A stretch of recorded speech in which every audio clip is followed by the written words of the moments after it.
Shalom, salam sejahtera kami sampaikan untuk saudara-saudari yang mendengarkan renungan firman Tuhan pada hari ini.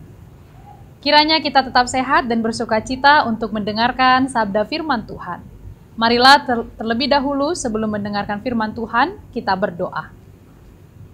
Kasih karunia dan damai sejahtera yang dari Allah Bapa Tuhan kita dan dari anaknya Tuhan Yesus Kristus menyertai kamu sekalian.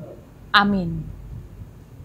Bapak, Ibu, dan saudara-saudari yang diberkati oleh Tuhan Yesus Kristus, firman Tuhan untuk kita dengarkan dan juga kita renungkan pada hari ini tertulis di dalam kitab Ratapan pasal 3 ayat 27.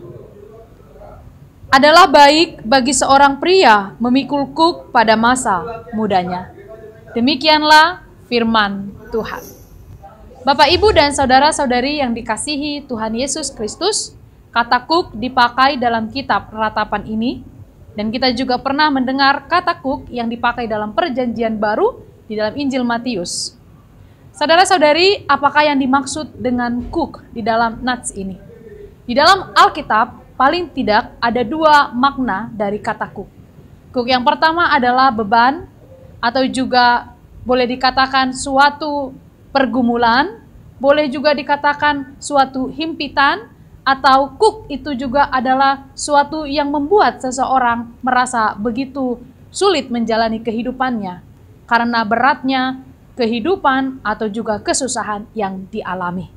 Tetapi kuk atau pergumulan atau kesulitan yang dialami itu adalah berasal dari Allah. Jadi kalau kata kuk dipakai untuk pergumulan atau kesusahan, itu berarti adalah segala sesuatu yang berasal dari Allah.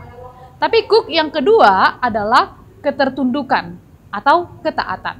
Jika dipakai kata kuk, itu berarti suatu sikap atau suatu tindakan seseorang yang taat, yang tunduk kepada Tuhan.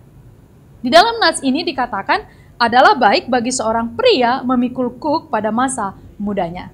Sekalipun kata pria dipakai di dalam nats ini, tetapi dalam konteks masa kini tidak selalu hanya pria berlaku apa yang difirmankan dalam kitab Ratapan ini. Kita memahami dalam tradisi Yahudi, pria memang menempati posisi yang cukup penting dan wanita tidak mendapatkan tempat yang berhak untuk melakukan aktivitas dengan bebas, pekerjaan dengan bebas. Oleh karena itu, kata pria dipakai dalam nats ini adalah sebagai suatu bentuk tradisi Yahudi pada waktu itu, di mana posisi pria yang boleh mendapatkan, yang boleh melakukan segala pekerjaan atau juga suatu perintah-perintah yang dapat dilakukan di dalam firman Tuhan atau juga suatu pekerjaan di bait Allah hanya kepada pria saja. Tetapi hal ini tidak berlaku pada masa kini. Kata pria di sini pada masa kini dapat diartikan kita semua, baik laki-laki, baik perempuan, kita semua jemaat. Oleh karena itu, nats ini berbunyi jika dikontekskan dengan masa kini adalah baik bagi kita, bagi jemaatnya, untuk memikul kuk pada masa mudanya. Saudara-saudari, apa yang dimaksudkan oleh nats ini untuk kita renungkan pada hari ini? Setiap orang pasti memiliki pergumulannya masing-masing. Atau boleh kita katakan kuk kita masing-masing. Yang menghimpit kita, yang membebani kita, yang membuat kita begitu sulit untuk menghadapi dan menjalani hari demi hari. Tetapi di dalam firman Tuhan ini dikatakan bahwa ketika kita menghadapi kuk, ketika kita menghadapi persoalan, ketika kita menghadapi pergumulan, kita harus tetap berharap kepada Tuhan. Jika dikatakan baik memikul kuk pada masa mudanya, muda ini berarti bukan usia. Muda ini bukan berarti seperti kita yang memilang-milangi atau nominal usia dengan usia range sekian sampai sekian tahun dikatakan muda. Bukan suatu range usia atau umur. Tetapi kata muda di sini berarti adalah semangat kita, iman kita, percaya kita kepada Tuhan yang tidak pernah pudar. Seperti semangat orang muda. Tentu berbeda orang yang sudah lansia dengan orang yang masih muda dalam mengerjakan sesuatu. Jadi kata muda di sini berarti adalah baik untuk kita ketika kita menghadapi kuk, ketika kita menghadapi persoalan, ketika kita menghadapi pergumulan, kita seperti orang muda, semangatnya, pengharapannya, imannya tidak pernah pudar, tidak pernah lesu, tidak pernah habis dimakan waktu.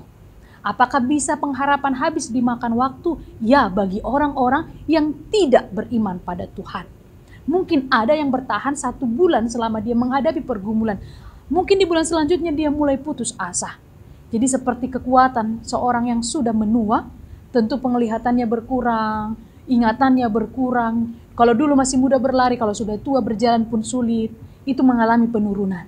Tetapi dalam iman kita kepada Tuhan, dalam pengharapan kita kepada Tuhan, tidak boleh mengalami penurunan, tidak boleh mengalami kemunduran, tetapi harus tetap seperti orang muda yang punya gairah, punya semangat, punya percaya kepada Tuhan. Saudara-saudari yang diberkati oleh Tuhan Yesus Kristus, kitab Ratapan ini memang mengisahkan banyak kepiluan, kesedihan.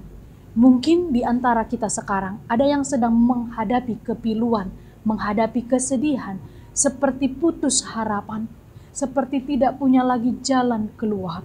Tetapi saudara, yakinlah bahwa di dalam Tuhan selama iman kita tetap bergelora seperti kekuatan anak muda, kita akan tetap dilindungi dan diberkati oleh Tuhan.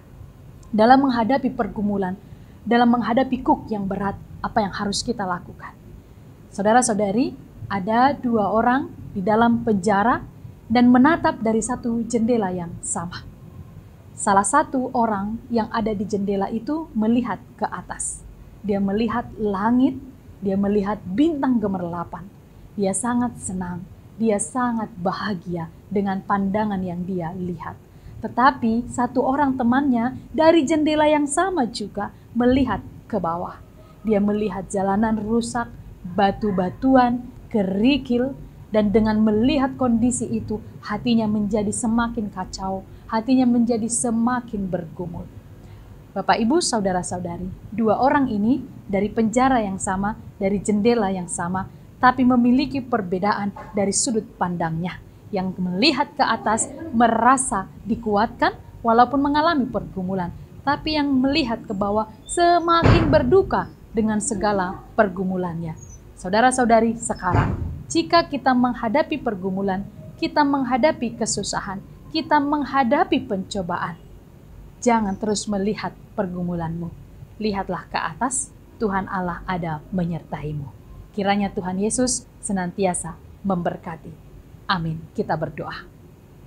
Sungguh Tuhan, kami bersuka cita karena melalui firman-Mu kami dikuatkan menghadapi pergumulan, kuk, kesusahan yang kami alami, supaya kami tetap taat, setia kepadamu, sekalipun himpitan kehidupan terjadi dalam hidup kami. Tuhan, kiranya firman-Mu dapat kami lakukan, Roh Kudus-Mu menguatkan kami. Berkatilah seluruh pendengar firman Tuhan hari ini. Jika ada yang sedang sakit, Tuhan jamah, Tuhan berikan kesembuhan dan pemulihan. Jika ada yang sedang berduka, Tuhan berikan penghiburan. Jika ada yang sedang bergumul, berbeban berat, Tuhan bantulah dan tolong mereka. Kami siap melakukan segala aktivitas kami di dalam Tuhan. Dengarlah doa kami, dalam Kristus Yesus kami berdoa dan mengucap syukur. Anugerah dari Tuhan kita Yesus Kristus, kasih karunia dari Allah Bapa, dan persekutuan dengan Roh Kudus menyertai kamu sekalian. Amin. Selamat beraktivitas kami sampaikan untuk saudara-saudari, kiranya Tuhan senantiasa memberkati. Shalom.